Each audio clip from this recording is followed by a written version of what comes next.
here in Fordsburg, one of the areas that we're highlighting for this election period as we look and go into the communities.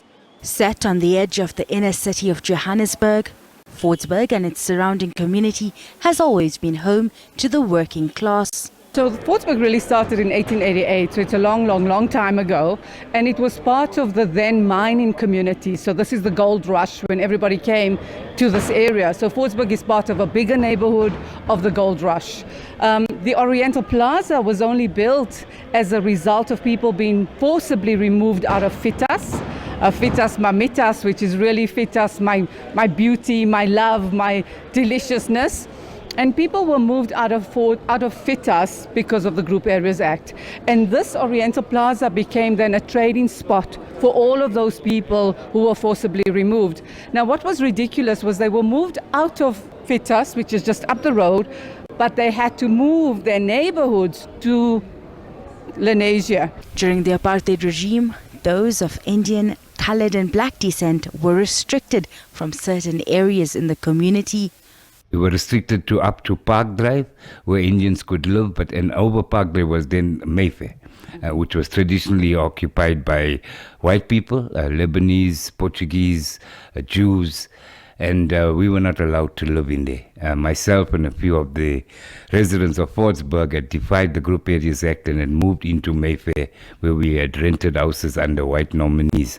It didn't last long. We were either evicted from our houses and we were charged in the courts of law for defying the Group Areas Act. A few years later, Mayfair did start to open up and become the multiracial, non-racial area that we see now.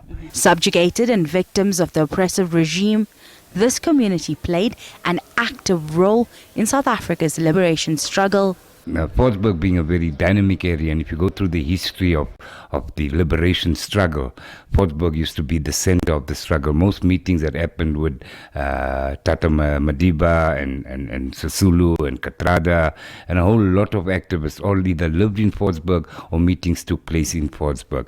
So Fordsburg was the hub of activity in those days. For me, what historically is important is that people like Amina Kachalia, all of our stalwarts were from Fordsburg. And coming here, being part of the Defiance campaign, being part of the Red Square, which is a history that somehow got washed away, and we are re-talking about it, we're bringing it back. And particularly for me, as I do my PhD through the University of Johannesburg, I am talking about the Fordsburg Women's Group. We were a group of activists that started in 1983, talking about the system. So I was a teacher in this neighborhood. I grew up in this neighborhood. I was detained as a matric student and actually detained just up the road at what was then the John Vorster Square and is now, I think, just the Johannesburg prison.